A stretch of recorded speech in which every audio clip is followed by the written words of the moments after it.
What's my opinion on the movie Whiplash? Is it accurate in terms of playing and maybe accurate in experiencing tough teachers? One, not quite my tempo. I definitely look like the lead character. I get it, the teacher that is. As somebody with like a doctorate in music education, I can give my stamp of disapproval on it and say, don't ever teach like that. I knew somebody who went to a lesson and they went in and they didn't play good. And the professor said, you sound like poop. Don't come back until you don't sound like poop. And they used like a non-family friendly version of that. That basically summarizes what it's like to be in a lot of schools in music, or even some drum lines or just like ensembles, where the instructor doesn't know how to teach, but they know how to play. So their way of trying to get somebody to improve is to just berate them. But there actually has been scholarship on those kind of approaches, whether it's in an ensemble or in sports or even in work, whether you're using like a punishment model versus like a reward system or encouragement. The punishment model works best in very short term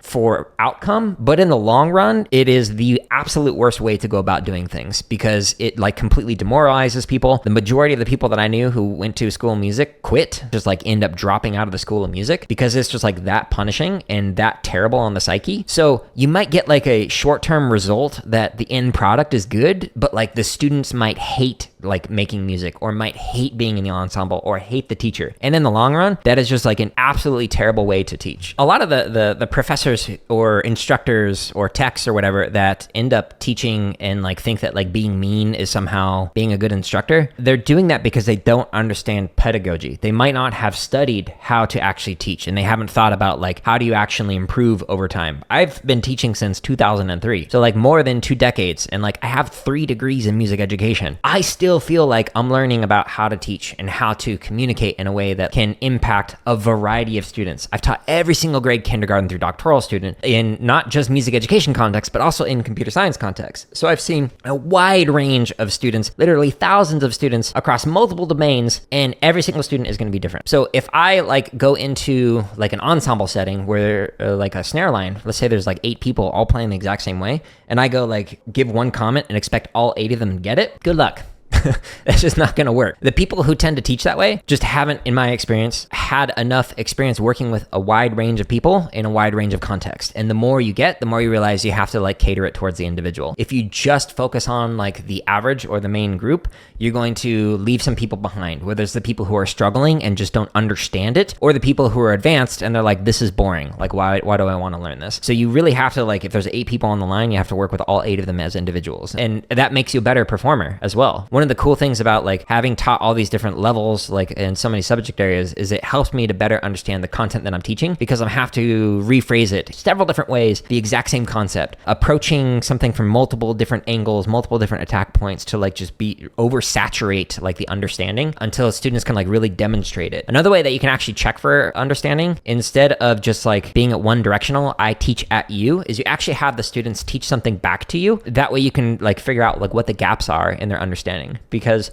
sometimes when students will like perform something, they might be able to demonstrate it occasionally or maybe even consistently, but they don't necessarily understand what they're doing or how they're doing it or why they're doing it that particular way. And so if you ask them to explain it back to you as if you've never like played before, like for a snare drum, I might be like, all right, here's my grip. This is how I'm playing. Correct me. What should I do differently? And then they'll like go through and kind of like talk about like, here's how to do this. Here's how to adjust your fulcrum. Here's how you should hold your stick. Here's how you should move your hand angles, etc. All of those are things that you can discover to figure out like, well, how do they really understand what the motion is like for traditional grip or whatever. Before I get to the next tip, I just want to say really quickly that you can find literally thousands of hours of free drumming play-alongs and drumming tips in the link at the top of the description, or by going into my home tab of YouTube. Private teaching can be better pay if you have the experience and the abilities as an educator to be able to like help people one-on-one, but the income is very inconsistent. Also, you have to worry about not only just like paying your taxes, but you also have to pay insurance and whatnot. And that is something that a lot of people don't take into account. Is like when I was a full-time teacher, the state provided insurance for me that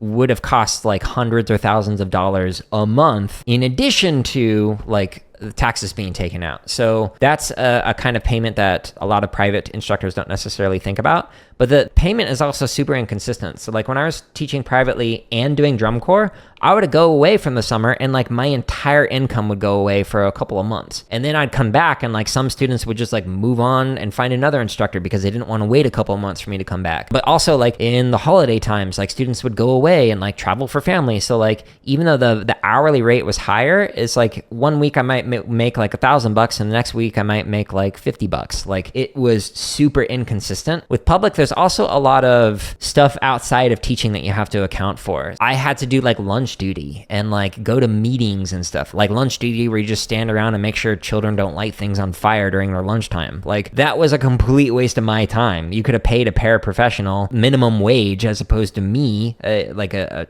teacher with a doctorate. Like my pay scale is gonna be much higher. So you end up spending your time like wasting it not teaching quite a bit, or if you have homework that you have to grade, things like that. Like that's stuff that you don't really have to do for private lessons. For private lessons, you also have like one-on-one, you're able to help students and get much deeper than you can with like a class of 30 kids. That's not an issue with one-on-one instruction. You could do like small group, like private lessons where like, hey, I've got opening for 4 people that I can teach in a small group setting who are like similar ability levels, but you're still trying to treat them one-on-one. That is so hard to do with like a class of like 30 or 35 students like I've had with like kindergarten classes. Like working with them individually, like you're just constantly walking around the room, answering questions, asking questions, trying to like point them towards resources, etc. It's hard compared to like teaching privately. Teaching privately is super easy. You also have to be able to promote yourself. You have to like go to the middle school to like promote it for the high school, or like run an after school like free drumline experience that helps people who have never drummed before learn how to do drumline, etc. With private instruction, you could do social media to try and like find some clients, find some students, etc.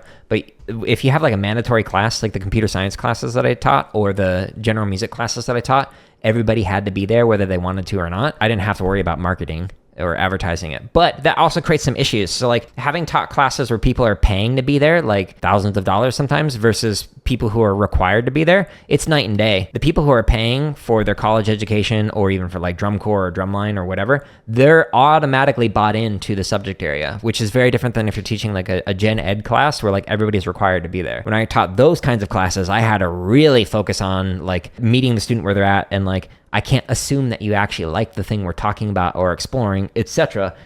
Instead, like I already knew that people in private lessons like wanted to be there because they're literally paying me to be there, etc. Back when I taught elementary band, there was a student, 5th grader, who first started playing flute, and she stuck with it for like a couple months, and she's like, I'm gonna quit band. I don't like playing flute. I'm like, okay, well, instead of quitting band, is there another instrument that you'd prefer to play? Because you can play whatever you want. She's like, well, what I really want to learn is piano. I don't want to learn how to play flute. And so I was like, great. At the concert, when she was playing on piano, one of the district administrators came up and saw this, and afterwards was like, hey, that was a great band performance, but that girl who was playing on piano, she shouldn't be doing that. That's not a band instrument. We don't allow that in our district. And keep in mind, this is not just a normal administrator. This is a music education administrator. So like their background is in music education. I was like, wait. So the option is she quits band because there's no other instrument she wants to play other than piano, or she stays in band and makes music on an instrument that you say is not allowed, and you would prefer her to quit than to continue to make music. Me and that administrator, we butted heads quite a bit.